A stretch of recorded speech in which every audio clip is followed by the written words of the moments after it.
Hasil penghilangan Singapura menguncup hampir 11% bulan lalu, iaitu prestasinya yang terburuk sejak 2019 dan kemerosotan bulan ke-8 berturut-turut. Para penganalisis meramalkan kelembapan dalam sektor itu mungkin berterusan selama beberapa bulan lagi.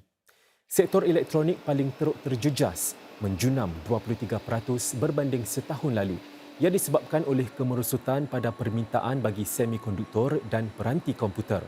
Segmen kejuruteraan pengangkutan pula mencatatkan prestasi terbaik, berkembang lebih 28%. Ia dipacu oleh peningkatan pada trafik udara sejagat dan kegiatan-kegiatan di limbungan-limbungan kapal. The still high interest rate environments in advanced economies such as the US, where the Fed is going to already signaling that they're going to hike interest rates by 2 more times. So that's one factor that's affecting external demand. Another factor is really the bumpy post-pandemic recovery that we are seeing in China. These two factors are not boding well for external demand, and it's creating some uncertainties for the Singapore manufacturing sector in the near term. Singapura dan wilayah Kuantong sedang meneroka cara-cara untuk membawa hubungan perdagangan ke tahap lebih tinggi lagi. Setelah dagangan dua hala mencatat paras rekod tahun lalu, kedua-dua pihak kini mahu menjalin perkongsian baru. Bidang-bidang baru seperti kemampanan, ekonomi digital dan kesihatan diharap akan memacu lagi perdagangan dua hala. Kedua-dua pihak juga memeterai beberapa perjanjian untuk mengukuhkan hubungan dalam bidang-bidang seperti teknologi dan inovasi.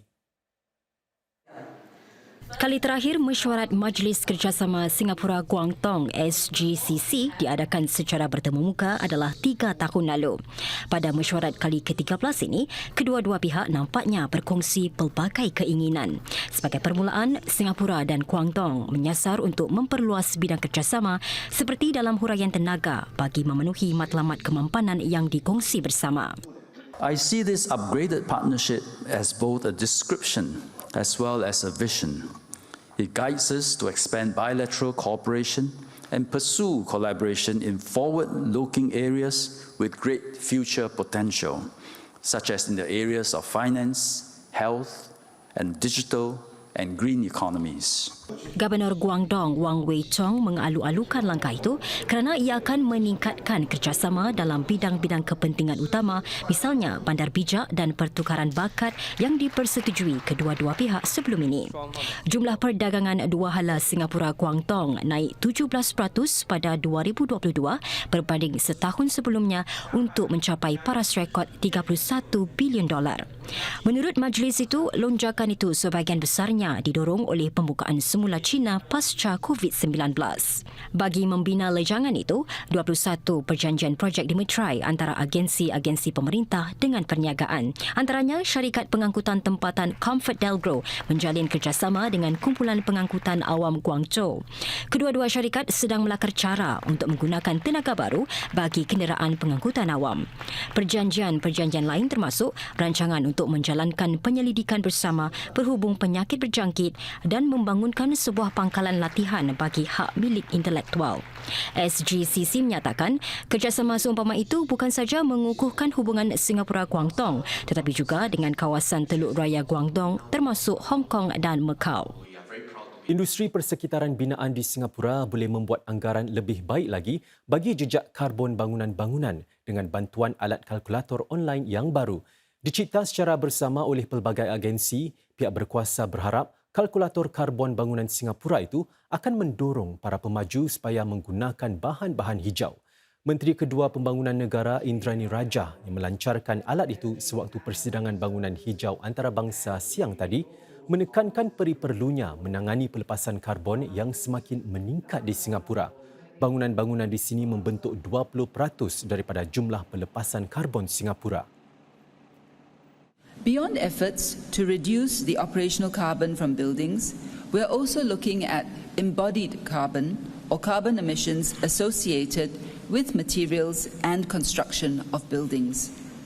The World Green Building Council estimates that embodied carbon accounts for over 10% of global emissions today, and this can be expected to grow as urbanization accelerates and more buildings are built. Sektor awam akan serta-merta mula menggunakan kalkulator karbon bangunan Singapura itu. Pemaju-pemaju hartanah disarankan untuk memanfaatkan kalkulator itu apabila mendaftar untuk pensijilan Green Mark atau GM. Syarikat Perancangan Estet Perindustrian Singapura JTC Corporation juga akan mula menggunakan kalkulator itu bagi projek-projek yang akan datang. Saudara, berapakah jumlah karbon yang digunakan semasa membina sebuah bangunan? Jawapannya kini boleh didapatkan dengan lebih mudah lagi menerusi bantuan kalkulator karbon bangunan Singapura. Data ini memberi pihak pemaju keupayaan membuat penyesuaian sebelum bangunan mula dibina. So the consultant can start from the start. When they design the buildings, they can optimize the building to select the type of materials. And then subsequently at the construction stage, the contractors can then source from green manufacturers the best product to use to reduce the embodied carbon. Untuk menggunakan kalkulator ini, pertama, anda perlu memilih bahan-bahan pembinaan seperti jubin, konkrit dan bahan pengapan. Kemudian letak jumlah yang akan digunakan, dari mana ia diperolehi dan kaedah pengangkutannya. Selepas itu, anggaran karbon akan dihitung bagi setiap pilihan. Ini sekaligus membantu para pemaju untuk menentukan bahan-bahan mana yang menghasilkan banyak jejak karbon. Mereka kemudian boleh membandingkannya dengan sistem rating nasional. Untuk diberikan pensijilan Green Mark, bahan-bahan dalam 1 meter persegi seharusnya menghasilkan kurang daripada 2,500 kilogram karbon. Berdasarkan anggaran itu, pihak pemaju mungkin mahu menggunakan bahan-bahan lebih hijau atau memperolehi bahan dari negara lain. Kalkulator itu sesuai buat para pemaju di Singapura, di mana kebanyakan bahan mentah diimport. Ia juga memudahkan proses pengiraan jejak karbon sekaligus memikat lebih banyak pelaburan hijau. Pihak berkuasa berharap usaha ini akan membantu Singapura mencapai sasaran sifar bersih pelepasan karbon menjelang tahun 2050. Sementara itu, Cik Indrani berkongsi bahawa Singapura sedang bekerjasama dengan negara-negara ASEAN untuk melakarkan satu kriteria bersama bagi menilai usaha-usaha mesra alam. Ukur tara itu akan memastikan bahawa tiada negara ketinggalan sedang para pelabur semakin berminat membiayai projek-projek hijau. Cik Indrani yang juga Menteri Kedua Kewangan berkata, kriteria bersama itu boleh diperluaskan untuk meliputi gadai janji dan bon hijau. You need to have a common taxonomy so that everybody knows what you're talking about, and you need to have a common set of measurements so that, because you may think that what you're doing is green but somebody else may not, and these measurements have to be benchmarked against international standards.